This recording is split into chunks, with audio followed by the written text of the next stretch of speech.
Well, can everybody hear me okay? Kathryn, do you want to say hi to make sure Testing, 1, 2, hello. Sweet. All good? Everyone can hear? Well, thank you all again for joining us this evening. For those of you that I may have not met before or were not here earlier, my name is Steven Bridges. I'm an Associate Curator here at the Eli and Edith Broad Art Museum. And I'm very happy to have with us tonight Kathryn Andrews. Thank you, Kathryn, for being here. Kathryn is an artist based in Los Angeles, and we are opening tonight her exhibition, Field Station, Kathryn Andrews. I had the pleasure, let's get a little bit of feedback. I've had the pleasure of working with Kathryn previously in my former position at the MCA in Chicago, and so in 2015 I worked on a show with her there, and that's where I met her and really got to know her work. And it was at that point that I had my mind set on working with Kathryn again. She didn't know that until probably, well, I don't know, 6 to 8 months ago or something like that. But I'm very grateful that she has joined us here at the museum and participating in the Field Station series. And a little bit just about that series, I think it's important to point out that we think about it almost as a little bit kind of like a project space.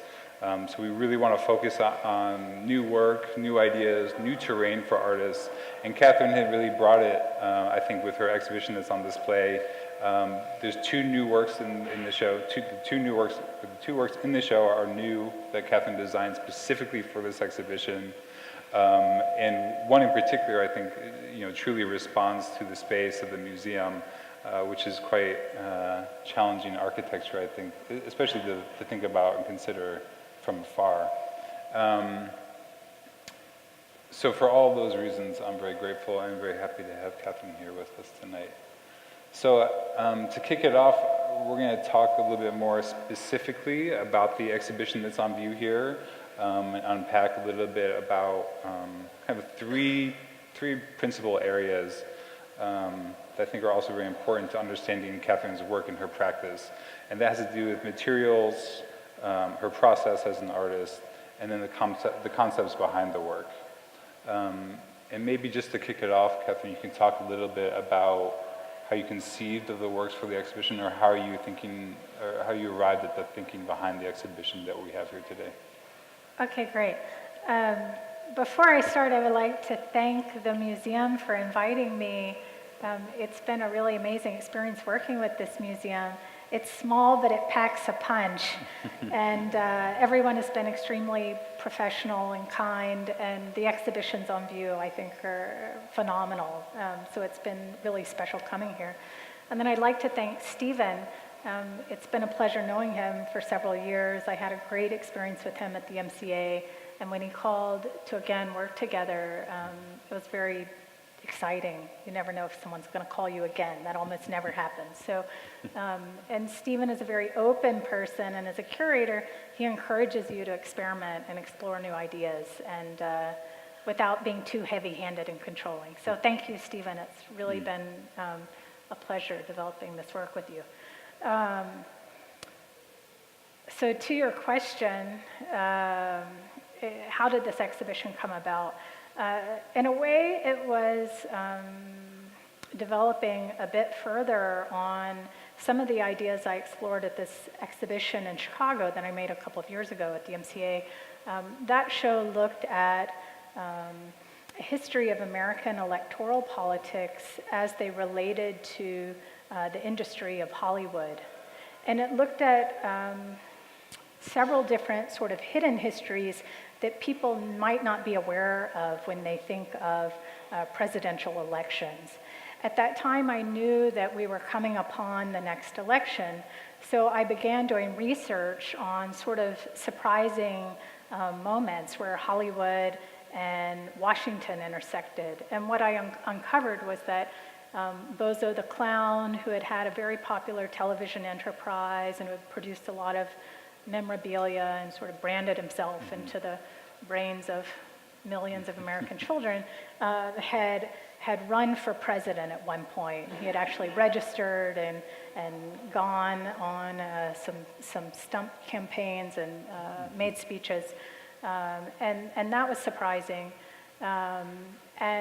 I found out about that, and prior to that, I had actually made some works about Bozo the Clown. So I wasn't aware of that history when I'd made those works, and so I thought, okay, well, this is a nice way to link something that I'd already done to this thing that existed independent of me. I also learned that Sammy Davis Jr., in his first acting role, which was when he was 7 years old as a child, starred in, what was the name of that movie? Now it's going to escape me. We'll have to edit this part out. We'll add it in later. But anyway, he starred in a film that was about a young black child becoming president of the United States. And so when I learned about that, it was during the time of Barack Obama's presidency. And why I found that to be interesting was that later in Sammy Davis Jr.'s life, in the 1970s, he was invited to be the first African-American guest in the White House. So in his own lifetime, he participated in this film made for black audiences that was to some degree progressive, but at the same time extremely racist. And in his own lifetime, he experienced a switch where he would actually spend the night in the White House, but still during a time when African Americans were disenfranchised politically. So that also intrigued me. I then later learned about Mr. T having gone to the White House at the invitation of Nancy Reagan. He was invited to work with her on her sort of war against drugs, and he was very active in trying to help children of the inner city get off drugs, so they worked together. And so I used these sort of histories as backdrops within the exhibition and put artworks I'd made over time. They're also looking at a variety of different cultural moments within the 20th century, within American artistic production, within the production of filmmaking, Hollywood, many different references from many different artistic genres that I worked in the sculptures. I put this sort of in the foreground of this other history. During that exhibition, Mr. T actually came to visit, which was very exciting. A lot of different things transpired during the exhibition that related to the history that was on view. So to Steven's question, this show was in some way a follow-up to that. So then the election happened. The show was called Run for President in the Chicago version. And it sort of cited a lot of clowns and clowning, and it looked at what clowning means in relation to politics and to politicians. Then the election happened, and I think we're in an interesting, very unusual time period in the United States right now, dealing with many issues at once with an intense degree that's perhaps coming at a rate that's not how it has been in the past. So with that in mind, I thought it would be interesting to make an exhibition that's sort of commenting on the current political state and where we are now. But again, in a quite open-ended way where people can come to these works, not experience them as sort of moralistic or too didactic, but it's fairly open-ended. And yeah, I'll just put that out. Sure, and well, I think in this exhibition as well, you're using narratives outside of politics, right? You're using these kind of references to specifically the Superman and Batman franchises with some of the works that you made in the exhibition. And those almost become these foils to have other conversations that are relevant to the present day. So in that sense, you're still using perhaps that same strategy that was at the MCA show, of having a conversation through your work and through these other histories and narratives around entertainment, around political satire and things like that, in order to comment on something that's happening today. Before we go into those details, maybe let's just talk a little bit about context, because I think context for you is really important. And you talked about in your MCA show, you were taking pre-existing work and creating a new context in which to interpret them and understand them. In this case, you've made new work for this context, and considering the context very much so. And I would like to just kind of maybe parse out the different ways in which context can be considered in relationship to your show. there's a couple things. I mean, one can think about this being a university museum and what that means to be showing the work that you created in a university context, university resources, collaborations across campus and things of that sort. There's the Zaha Hadid architecture, which you had to navigate and, and trying to grapple with in terms of designing the works for the exhibition space. And then MSU Broad's history as a set itself for a Hollywood film, Batman versus Superman. So wherever you want to, whichever one of those you want to start with. Yeah, that's a lot. Yeah. I mean, one thing I wanted to mention is that I think Batman and Superman are interesting characters, and they traverse different histories of cultural production. So in the earlier part of the 20th century, we see them in comic books that are popularly distributed, maybe before the rise of television. And so people come to appreciate these characters through books, through writings, through drawings. And in fact, downstairs, Steven and I had a funny excursion the other day. We went downstairs and looked at, MSU has a vast archive of these comic books, and you can go and see several of them that are in the display case in the basement. And it's we call it the lower level. The lower level, thank you. Yeah, no one likes the basement. And when you read the content that was popular at that time when those books were produced, it's very funny. What we concluded, this was in fact Steven's revelation, that Superman was rather an asshole. That he was not very nice. He was pretty abusive to his wife. He had another family, Yeah. a secret family. He had children with another woman, and so you can go see that downstairs, and it's very intriguing. It's very racy, to be honest, yeah. Well, and Yeah. it's going to go to Zaha Hadid in a minute, I think, which is a good jump. But then Superman and Batman enter the Hollywood realm, and these two franchises had sort of existed separately and really perhaps been exhausted. I mean, how many Batman movies have we had? How many Superman movies have we had? And now they've spun out into television series and whatnot. So finally Hollywood concluded, oh, well, what if we put them together? It's like a whole new thing. We can really milk that. So now we've had Batman, Superman movies, and now the latest, what's the current movie out that's like 5 superheroes? I saw it recently. Like Justice League or Yes, something like Justice that. League. Yeah. Now 1 or 2 isn't enough. We need 5, So, so that's kind of interesting. But to this question about Zaha Hadid, and perhaps it does go to what's on view downstairs. I mean, I do think times are changing, and Zaha Hadid is an interesting example of a woman with a very innovative vision entering a field that's predominantly been led by men. And so this building is pretty remarkable. It's historic. It's unusual for that. And there is a nice connection between superheroes are needed to save the day, but maybe now we need more, and maybe one of them can be a woman. Superwoman's in the latest movie, and maybe here Zaha Hadid saves the day. So in my installation, there are no women. There's only Superman and Batman, and then there's also General Zod, who's the bad guy. He's present too. But behind the scenes, myself and my studio has been very busy at work, so perhaps there's a citation of a woman there as well. So in terms of your design for conceiving the exhibition, I mean, there's the one work in particular, which includes the newspapers. I mean, grappling with the space, you just specifically designed that sculpture as being this kind of malleable shape, right? And it kind of very much responds to the architecture of that specific gallery in its design.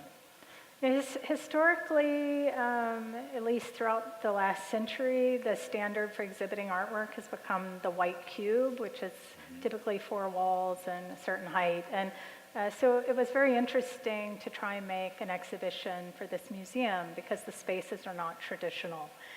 In that particular room, there are 5 walls, maybe even the doorway makes a 6th wall. So it's a very strange shape, and it was a challenge to think about how to put something in there that would work well with that space, but not mimic it too much. So, and it led to this oddly configured sculpture in the middle of the floor. So. Yeah. So I'd like to unpack some of those works a little bit more specifically, and maybe you can talk a little bit more about. I think a lot of people probably have a lot of questions about the newspaper, its contents, or lack thereof, and yeah, how that work came to be, and what is it composed of, and why? A lot of times when I'm making work, there are sort of, I'll call them decisions that get set up by the situation. So for example, and Steven was asking about this, like what does it mean to work with the University Museum? Well, I think it's a really good question because the funding structure of the University Museum is perhaps different than the funding structure of other museums. So one of the driving forces of our conversation was how can we make an ambitious exhibition but with a particular budget? So I began thinking about, okay, well perhaps we could make a work where part of the work could be made in Michigan, that this would be interesting to explore. So I had the idea for this sculpture some time before, like a year ago or a year and a half ago, but it was very small in its footprint. And so in trying to solve the problem of the space, I went back through many old ideas to see if something might be inspiring. And I came across a drawing I'd made for this sculpture. And then I was like, oh, this could be interesting. We could expand this to a shape. Because of the police tape, it could really take on a lot of different forms. So I thought, okay, here's a structure for a sculpture that could work in the space. And I knew it would take newspapers, but I wasn't sure what the content of the newspapers would be. So we began researching for printers in the area, and we found a lot of web presses that produce newspapers here. So we were able to collaborate with someone locally, which made this exhibition possible. And so as an artist, you collect a lot of Hollywood props and memorabilia, and a lot of times those props and other items find their way into your artworks. I want to talk about a little bit, how you arrived at that interest in the first place, like why that's an interesting way for you to work, or what attracts you to working in that manner, and then also talk a little bit more specifically about the items, at least as they're featured in this newspaper, the kind of backstories there. Sure. Often I have purchased Hollywood props, and I've used the actual props in my sculptures or wall works. I've made many things using original props from very famous Hollywood films. In this exhibition, there are no original props, but I did copy or make reference to props that do exist in Hollywood films. So I'll talk about that in a minute. One thing I'm interested in as an artist is how, when we see what's familiar to us, we bring a set of we bring a way of thinking to that. And I see that as a way of thinking that prevents us from seeing things in more complex ways. So for example, if you see a Jackson Pollock painting, and you've seen 100 Jackson Pollock paintings before, you might not slow down to look at every single gestural mark. You think, oh, I know Jackson Pollock, I've read all about him, I've seen his works many times, another Pollock. As an artist, that's something I was interested in problematizing. And particularly now, it's more important than ever. As we consume images, we see things all the time, things are so sped up, we get more and more invested in, and this is, I think, unconscious, in seeing categorically. So we see something and we say, oh, this is something I know, I don't have to slow down and really rethink it. I know what that is, let me move on to the next thing. And as an artist, I thought, well, this is a real problem, because if I make something and it has a handwriting, and you've seen 5 of them, by the 6th one, you're not interested in looking anymore. And this is a sort of problem I figured out some years ago, like very early into being an artist. So I thought, how as an artist could I deal with that? And at that time, when I was thinking about this question, it occurred to me that one way would be to include different handwritings into my work. Like, rarely have a gesture that comes from my body that would look the same again and again. Like, if I were to make paintings, they could only look a certain way because my arm is short. It just can't do certain things that a tall person's arm could do. But if I make works where my hand doesn't touch it so much, it's hard for the viewer to say, oh, that's must be a Kathryn Andrews work. You don't know. You're not sure until you go to the wall label or the text. So I became very interested in trying to work with forms, materials, ideas where the sign of my hand was not present. And it was a way to sort of expand the idea of what an author is, but with the end result of keeping the experience of seeing fresh and alive for the viewer every time, so that the viewer could do the work of thinking about what they were seeing and what might this mean or what might it not mean, and sort of keeping that process like ongoing for the viewer. Maybe that's enough for now, Steven, and you can go back to some of your other But then you questions. problematize that a little bit too, though, right? Because there are certain, what I see as signature elements within your artworks. And maybe this is a good point to kind of talk about some of the other references, at least perhaps also the art historical references. I mean, there are strong references to the history of pop art in your work. I mean, there's very strong references to an artistic or historical genre known as Finnish fetish, which is native to Southern California.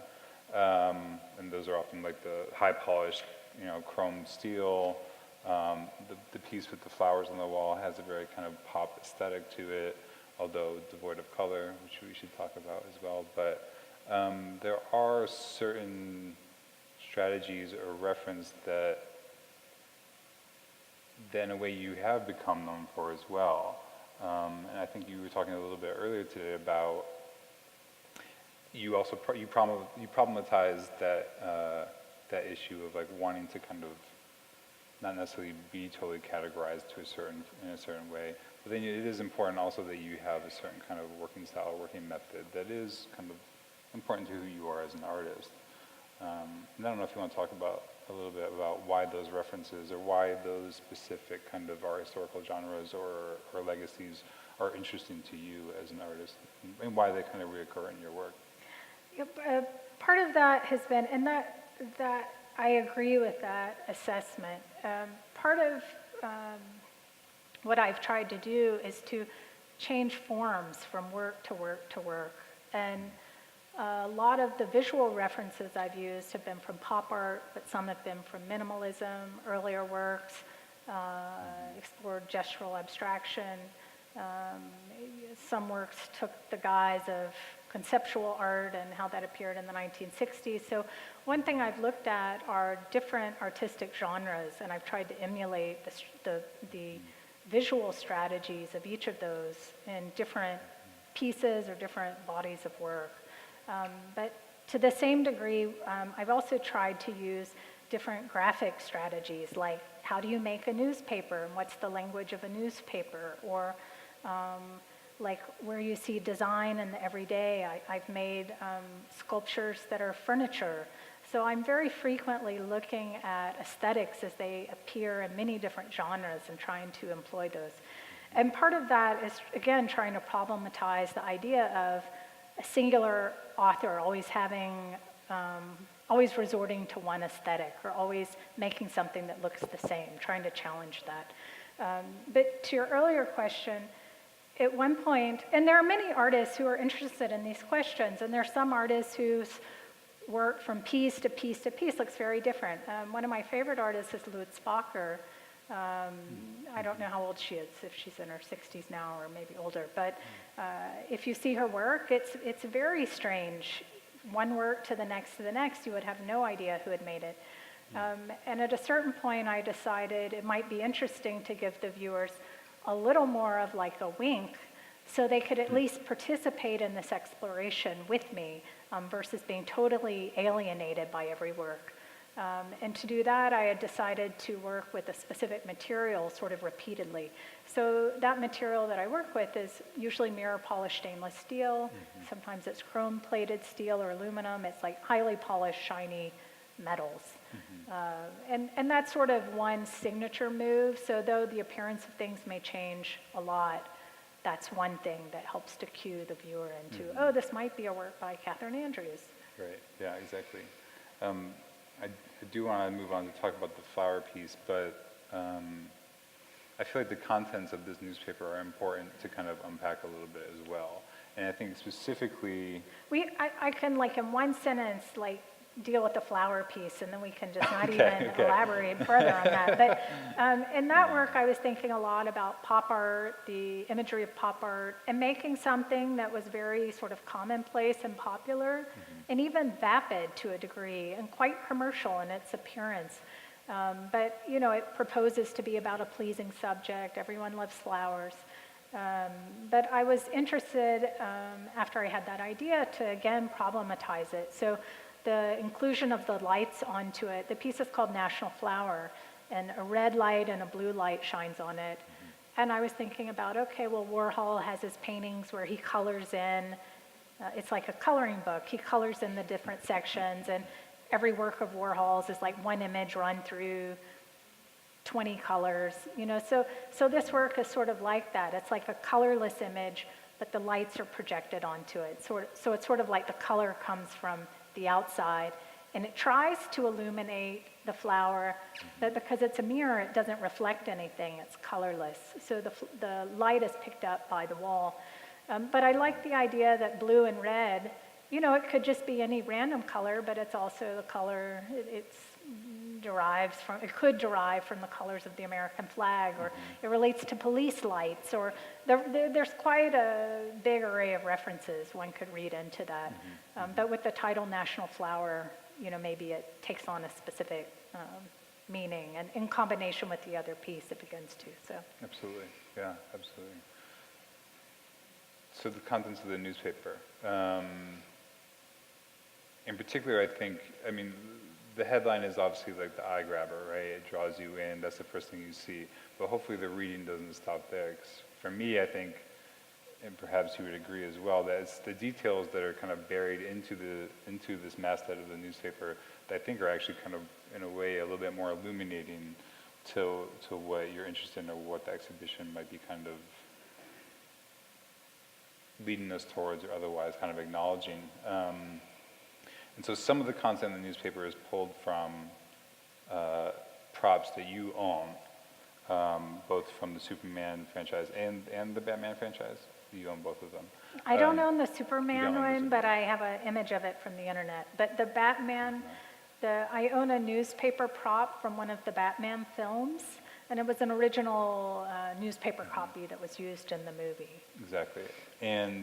But then within that, you layered text from Charles Baudelaire. And I'd be curious, to hear you talk a little bit about how you arrived at those specific texts by Charles Baudelaire, and also, how that came to be a part of the newspaper, or the narrative that's featured there. Sure. I would like to mention that I think the exhibition works on two levels, or at least this was my goal. But in being here and spending the week with the actual objects, for me, it seems to work in this way. One of my interests is, though we are an image culture, and these works are very image dependent, there's photographs on these newspaper and tons of text and all kinds of content we can identify with. And though on the flower it's printed, we all know what flowers are, blah, blah, blah. Those works have a material presence that in person, I think, one experiences in a very visceral, like they're very visceral. You really have a bodily experience of these materials. And it's something that maybe can't even translate through an image of the exhibition. I was taking pictures earlier. I was like, I hope someone posts something on Instagram. But in the real, I think you can feel the weight of those newspapers. There's like 10,000 copies. And to make that installation, we spent a week stacking them in this very specific way. We learned all about how to stack newspapers. It's more complicated than you would think. It is. And, I think that's the way. and the lights also have a particular physical presence, which is very palpable. So I think that the exhibition works in a material way that may have very little to do with the image content that's being put forth. And I think that's quite interesting. And I'm interested in that. Like, oh, here's a million images. We can go crazy trying to decipher it all. But at the end of the day, like, here's this stuff. And how do we feel when we experience this stuff? And I think there's something in the exhibition where there are a lot of beautiful materials that's a very positive, it offers a positive experience. At least for me it does, maybe for no one else here. But I enjoy looking at colored lights and shiny surfaces and stuff. Like, for me, that's fun. The flip side of that would be, you know, in the newspapers, there are several different narratives that are embedded there. There's the story from the Superman 2, and I think we're like close to the end of this talk, so not to overwhelm people with all this stuff. But in the Superman 2 movie, there's a story where General Zod, who's a bad guy, comes in and takes over the White House. Superman is unable to fight him in this moment, and Superman demands that the American president inform the planet that it now belongs to General Zod. So in this movie, there's a newspaper. It says White House surrenders. So I directly lifted that headline from the Superman franchise. In Batman, in this other newspaper that I own from that movie, there's all kinds of stories. You know, it's the Gotham Globe. There are many Gotham Globes, by the way, that have been produced over the years, and none of them look identical to the others. It's just whatever board prop master that has to do that job that day, inventing the next newspaper font and trying to make the newspaper look like newspapers do. So that's an interesting history in and of itself. But I took the masthead from that newspaper that I own, and I also looked at a lot of other newspapers at large to see, well, what does a newspaper look like? Do Hollywood newspapers even look like real newspapers? Turns out they don't. They look very strange. No newspaper designer would design like a Hollywood prop master. They would be horrified. And I also excerpted articles from these specific newspapers and put them into this one.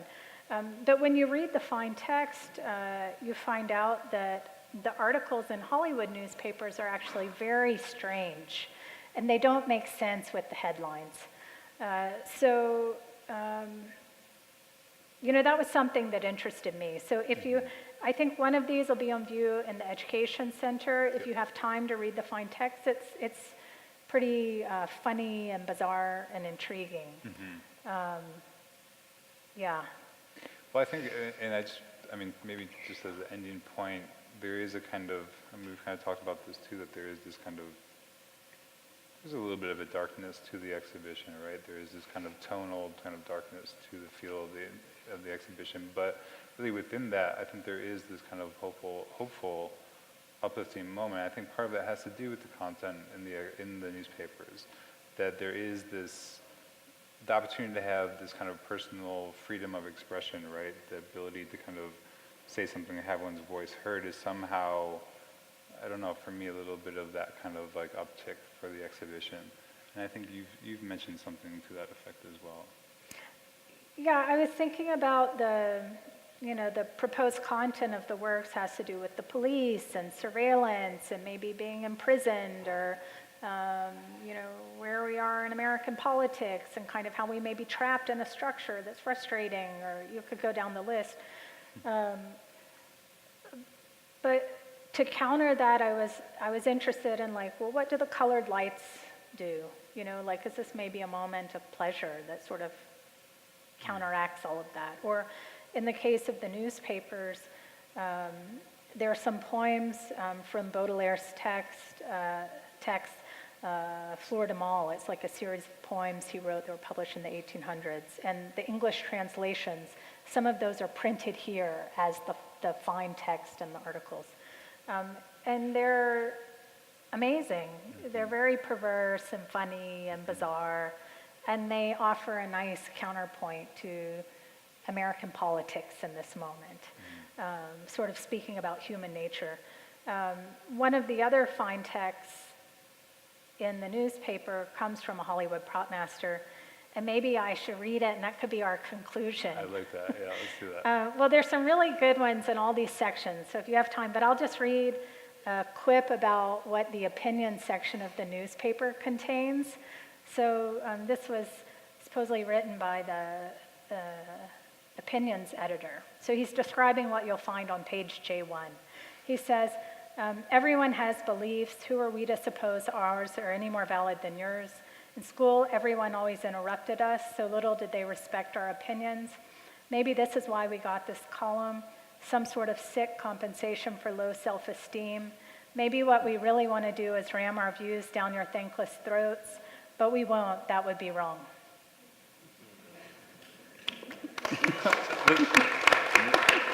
It deserves a round of applause. I'm not entirely sure why, but I think it deserves a round of applause.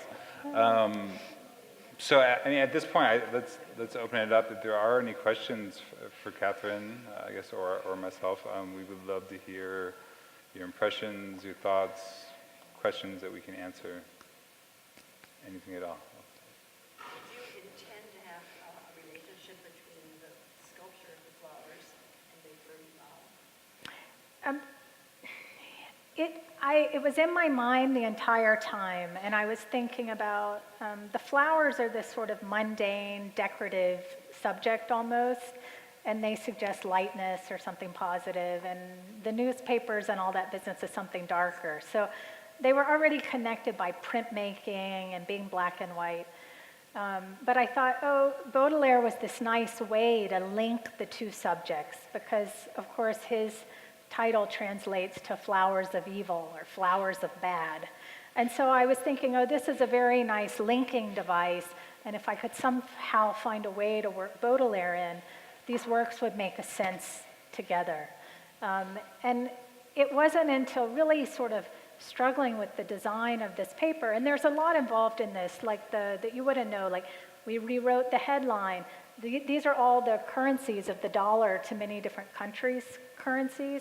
But the designer I work with and I, in a fit of frustration and trying to figure things out, inserted Bitcoin and Ethereum and the current values of those on that day. Or, and a lot of this comes from studying newspapers, and this designer I work with saying, oh, it must be this way. And I'm like, no, I don't like it. We have to do it this way. And wrestling through, well, what does a newspaper actually need to do? And after we had sort of created the whole structure and all the headers, but we hadn't worked out the fine print. And I knew some things would go in there.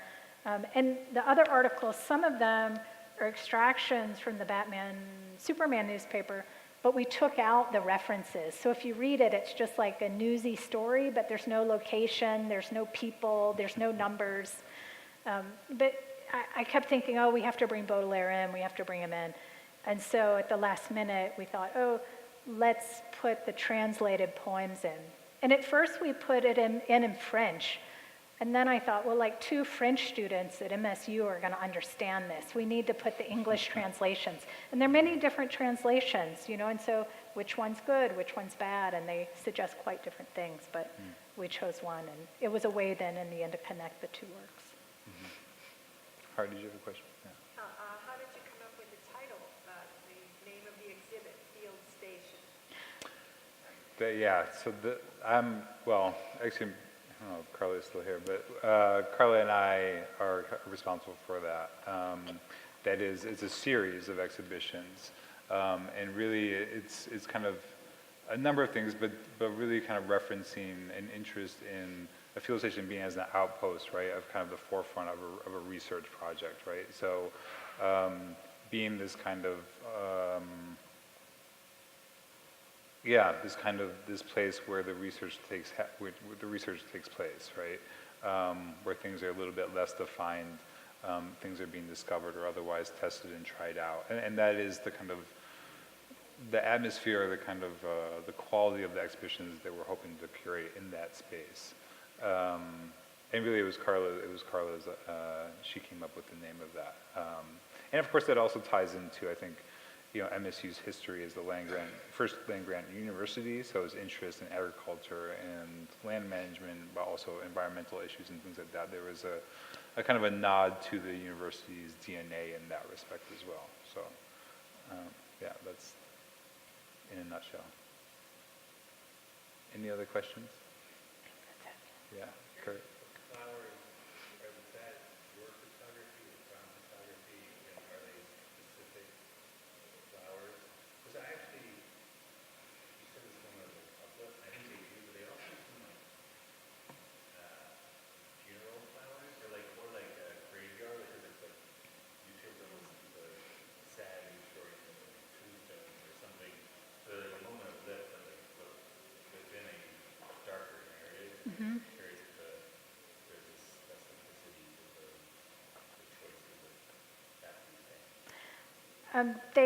They come from stock photography. So I found images of each flower online, licensed the rights to reproduce it, and then ran them through many iterations in Photoshop until we perfectly tweaked them out to work for this application.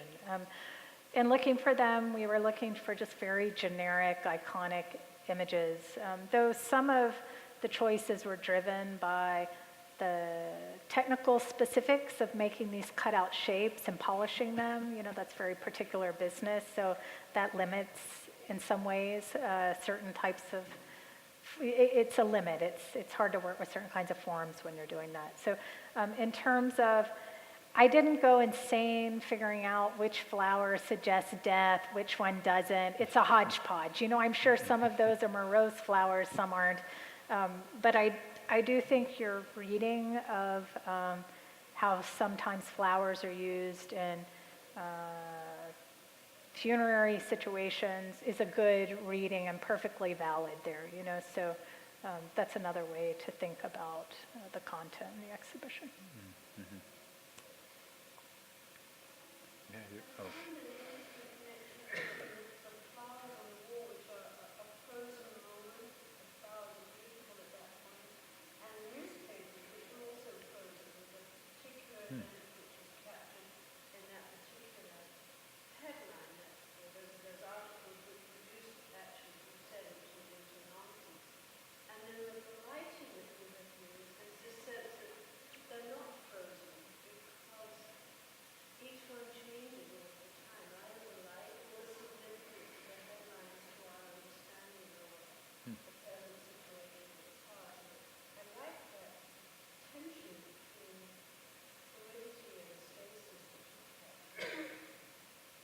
I think there's something interesting with the lights too that perhaps like as they move around and they even shine on you sometimes, or you see how they shine on something else, that you feel your own body becoming interactive with it. Like I kept thinking, looking at the flowers, if you were in front of it viewing the artwork, maybe the red and blue lights would shine on you. And it's almost like when you're in your car and you look in your rearview mirror and there's the police car behind you. Or, and we didn't realize this until we were installing the works, but as we were running the lighting program and they began to shine on the newspapers, they were on this random program when we installed them. And they were circling the room. And I looked at it, and maybe in conversation with someone else, we were like, they're like spotlights. They're almost like chopper lights when there's a search going on. And I live in Los Angeles, and so I've actually seen that hundreds of times, choppers flying through the neighborhood searching for people that they're trying to catch. And it's a very funny white light that sort of slowly meanders around. And so it occurred to me, let's do that on the newspapers. And that again brings up these references. But when you're standing there watching it, you almost feel it with your body. And I remember one of the first times when I was in LA experiencing this, I'm like, they're not searching for me. There they are again, searching for someone else. But wait, that light is like really near me. This is terrifying. Oh, shit. So in that exhibition, when I first saw that, it reminded me, and that memory is not even in my head, it's in my body almost, like, this feeling of panic. So I think you're right, it does, something gets reanimated by the lights. And there is a moment where the lights sort of almost go off, and they're not moving as they shift from one action to another. And the exhibition feels quite dead in that moment. And that's interesting too, I thought, because you can experience this difference. Yeah, I really appreciate that reading. That really kind of makes me think a little bit differently about the show as well. And I think maybe to add to that a little bit as well is that the presence of people in the space really changed the way that the works operate as well. Because they're so highly polished, because they're so reflective, that your image becomes a part of their image when you're in the space with them. And of course, as more people in the space and moving through them, there's a certain dynamism that's created as a result of that. And so, I don't know if I have anything to say about that particularly, but it kind of adds to what you're talking about, which is interesting. Yeah. Eliana, do you have a question? I was going to say, I really like the way you talk about, like foreclosing that habitual reading, so like minimalism, like those accumulations of newspapers remind me so much of the works that you take away, like the piles of things, and you have the caution tape. And I wonder if you could talk a little bit about how you came to the idea of like the crime scene and putting the caution tape around the newspaper, because you would think, people would come together as well. Yeah, I was thinking the tape and the newspapers interact with each other in a funny way, and I was debating, what should we do with the newspapers? Should the people take them away? Should they not? And after a lot of thought about it, decided maybe it's more interesting to just let them be there, and then you have this problem of you want to take them, but you can't. And in fact, we're thinking about trying to make a performance later in the year where we roll them up and get 100 paper boys and distribute them all around East Lansing to all the houses. Let's see. So you might get one in the end, is what Yeah. Kathryn And said. what we haven't mentioned is that when you open up the papers, there's nothing inside, which is also very relevant to the present day. But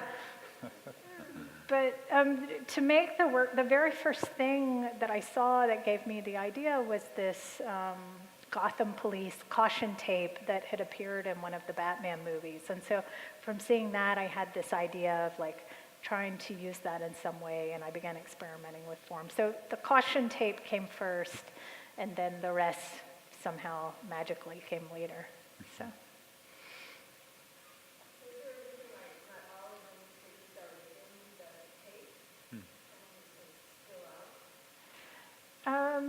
It's a good question. I don't have a great answer, but I enjoyed that some of them are breaking out. So I'll have to think a little more on that. But.